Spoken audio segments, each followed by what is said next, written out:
کیا معصومین نے کبھی کسی کے اوپر اس انداز سے لعنت کی ہے؟ تو دیکھیے علماء نے بیان کیا کہ آپ قرآن اگر آپ پڑھیں تو کتنی جگہوں کے اوپر پروردگار عالم نے خود لوگوں پر لعنت کی.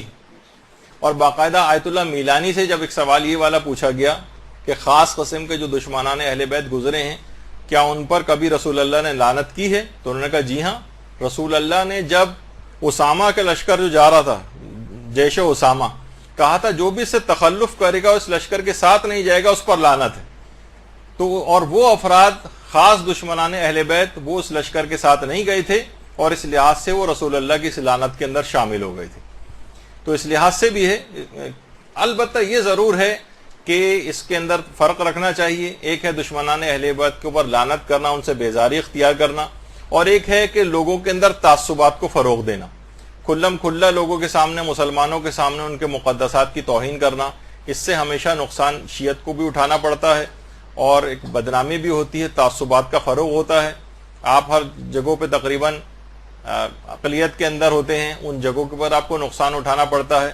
تو اور سوشل میڈیا پہ انسان سوچتا ہے کہ میں بہت زیادہ آزاد ہوں، ہر جگہ اس طرح کی فرقہ وارانہ چیزیں اور مباحثے، اور آپ اس کے بعد نیچے کمنٹس دیکھیں کتنے زیادہ جو لوگ اس سے پہلے متعصب نہیں بھی ہوتے ان پر بھی وہاں کی اس طرح کی گفتگو ان کو بھی متعصب بنا دیتی. تو فرقہ واریت سے اجتناب کرتے ہوئے لیکن دونوں کے اندر ایک توازن آپ کو برقرار رکھنا پڑے گا. بہت سے لوگ اس طرح سے وحدت کو لینے لگتے ہیں کہ وحدت کے معنی گویا یہ بن جاتے ہیں کہ انسان عقائد کے اندر بھی وحدت اس کی آ جائے. تو دیکھیے وحدت کا ایک اصول ہمیشہ یاد رکھیں کہ مشترکات جو ہیں اس کو متن میں رکھنا چاہیے، اختلافات کو حاشیے میں رکھنا چاہیے. یعنی جو ان کی اور ہمارے درمیان دیگر فرقوں کے درمیان جو مشترک چیزیں ان کو متن کے اندر رکھیں، ان کو بیس بنائیں، اختلافات کو حاشیے پہ ادھر ادھر کر دیں. وہ ٹھیک ہے، وہ ہمیشہ رہیں گے، وہ تو آپ کے اپنے اندر کتنے ایسے افراد ہیں جن کے ساتھ فکری اور علمی آپ کا اختلاف ہوتا ہے، لیکن ان سے آپ جھگڑتے تو نہیں ہیں، لڑتے تو نہیں ہیں، تعصبات کا شکار تو نہیں ہوتے ہیں. تو دوسروں کے ساتھ بھی اس طرح سے کرنے کی کوئی ضرورت نہیں. لیکن اس لحاظ سے یہ ضرور ہے کہ ایسا نہ ہو کہ یہ جس کو کہا جاتا ہے کہ یہ جو تولا اور تبرہ ہیں کہ لازمی جز ہیں آپ کے مذہب کا، اس سے دستبردار نہیں ہوا جائے گا. یہی وجہ ہے کہ آیت اللہ میلانی کا ابھی میں ذکر کر رہا تھا تو انہوں نے بھی یہ لکھا ہے کہ ان سے ایک سوال پوچھا گیا کہ روایت صحیح ہے کہ ہمارے چھٹے امام ہر نماز کے بعد دشمنان اہل بیت پر تبرہ کیا کرتے تھے؟ تو انہوں نے فرمایا جی ہاں، اس کی سند صحیح ہے، میں اس کی تائید کرتا ہوں. یعنی ایسی بات ہے کہ علماء یعنی دونوں چیزیں آپ کو ساتھ لے کر چلانی ہیں. یعنی ان سے دشمنان اہل بیت سے بیزاری بھی دل میں رہے، ان کے اوپر لعن یہ بھی حصہ رہے آپ کا، اور اس کے علاوہ اس تعصبات کا شکار ہو کر کسی فرقہ واریت کی طرف بھی بات کو نہ جائے. یہ آپ کو خود اس کے اندر بیلنس کرنا پڑے گا. اور یہی وجہ ہے کہ علماء نے لکھا ہے کہ پیغمبر اسلام نے خود قاتل امیر المومنین ابن ملجم کے اوپر لعنت کی. یعنی لعنت کرنا یہ کہا جاتا ہے کہ اس کے متن کے اوپر اعتراض ہے کہ کیسے لعن کر سکتے ہیں، یہ تو ان کے پیار و محبت کا اظہار کرنے والے معصوم شخصیات، ان کی زبان پہ کبھی لعن نہیں آ سکتی. خود روایات کے اندر ملتا ہے کہ حضرت عباس علمدار اور ان کے جو بھائی تھے، اللہم صلی علی محمد و علی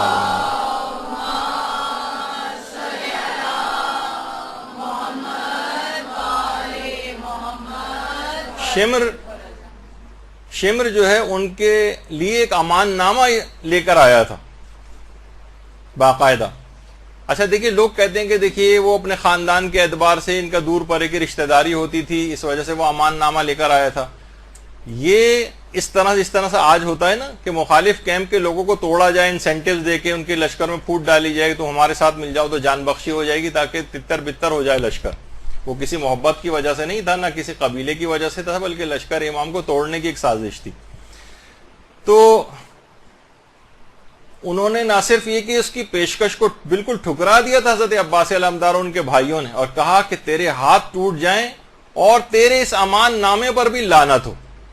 یعنی یہ جو لفظ ہے یہ دشمنان اہل بیت کے لیے عام طور پر زبان معصومین کے اندر بھی رائج رہا ہے، اور حضرت عباس کے متعلق بھی ملتا ہے کہ انہوں نے اس انداز سے لعن کی تھی.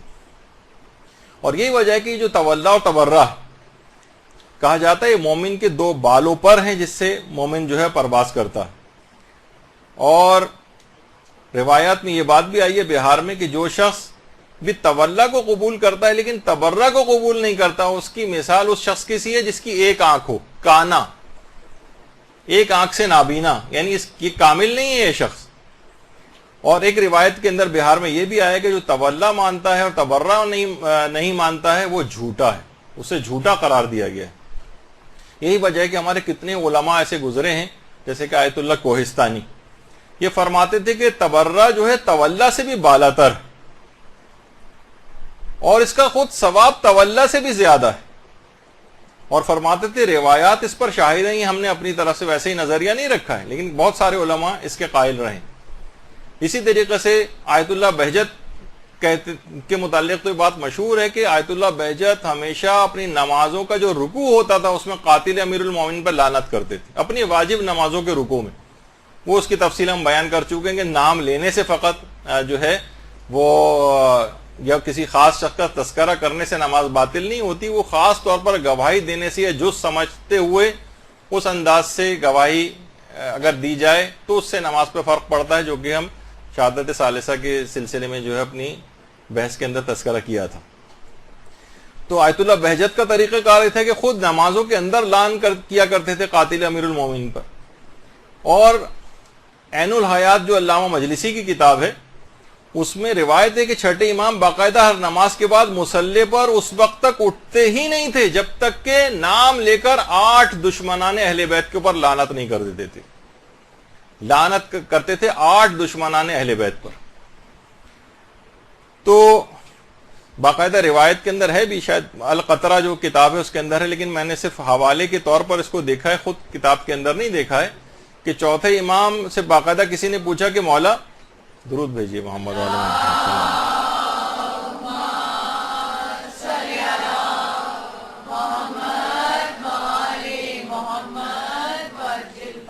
کہ مولا نماز کیسے مکمل ہوتی ہے ہماری؟ فرمایا درود پڑھ کر نماز مکمل ہوتی ہے۔ پھر پوچھا گیا کہ مولا نماز قبول کیسے ہوتی ہے؟ فرمایا کہ ہماری ولایت پر یقین سے اور ہمارے دشمنوں پر لعنت کرنے کے بعد نماز قبول ہوتی ہے۔ تو روایات کے اندر بھی یہ بات آئی ہے۔ اچھا، علماء نے جو علماء عرفان ہیں بہت ساری آیتوں کی عرفانی تشریحات بھی، مثلا وہ جو حضرت موسیٰ کو کہا گیا تھا فَقْلَا نَعْلَيْكَ إِنَّكَ بِالْوَادِ الْمُقَدَّسِ طُوًى، اے موسیٰ اپنی جوتوں کو اتار دو کیونکہ اب تم ایک مقدس وادی کے اندر داخل ہو گئے ہو۔ باقاعدہ اکثر جگہوں کے اوپر یہ آیت لکھی ہوئی بھی ہوتی۔ تو علماء عرفان فرماتے ہیں کہ بظاہر یعنی بعید محسوس ہوتا ہے کہ اس سے ظاہری چپل مراد ہو، کیونکہ موسیٰ پیغمبر خدا، حضرت موسیٰ حضرت ابراہیم کے بعد پیغمبر اسلام سب سے افضل، ان کے بعد حضرت ابراہیم، اور دیگر اولو العزم انبیاء میں جو ترتیب ہے عظمت کی اس کے لحاظ سے حضرت موسیٰ پھر سب سے افضل ہے۔ ممکن نہیں ہے سب کو پتا ہے کہ مثلا کوئی مسجد کے اندر جائے، ایک عام شخص کو بھی پتا ہوتا ہے کسی مقدس جگہ کے اوپر اگر وہ جا رہا ہے تو اپنے جوتوں کو اتارے۔ تو علماء عرفان نے لکھا ہے کہ یہاں پر جوتے بظاہر مراد نہیں ہے، بعید محسوس ہوتا ہے کہ اتنا جلیل القدر نبی اس کو یہ فقہی مسئلہ گویا بتایا جائے کہ تم اپنے جوتوں کو یہاں پر اتارو۔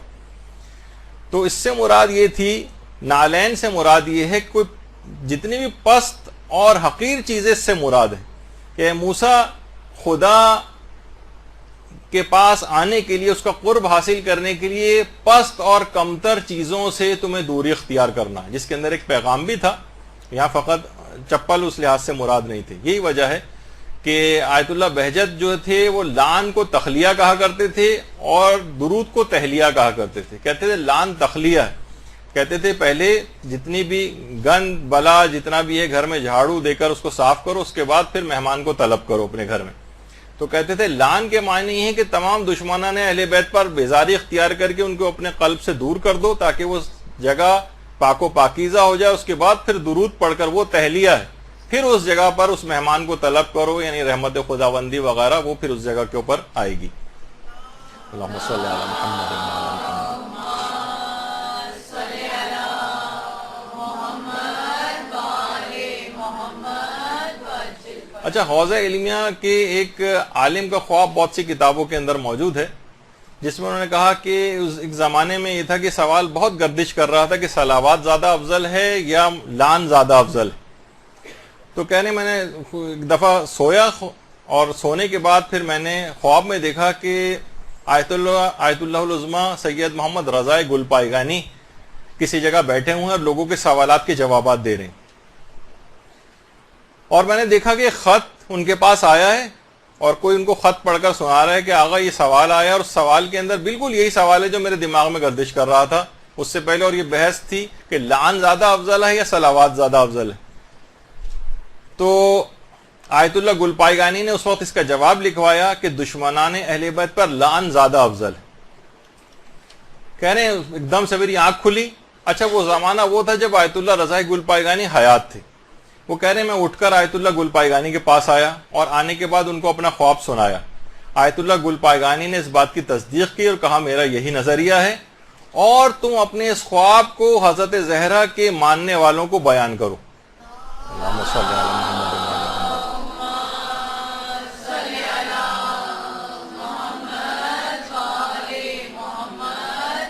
تو علماء کے اندر باقاعدہ یہ بحث رہی ہے، اور یہی وجہ ہے کہ علماء کہتے ہیں کہ اگر تبرہ نہ ہو تو انسان حقیقت میں اس کا تولا بھی ثابت نہیں ہوتا ہے۔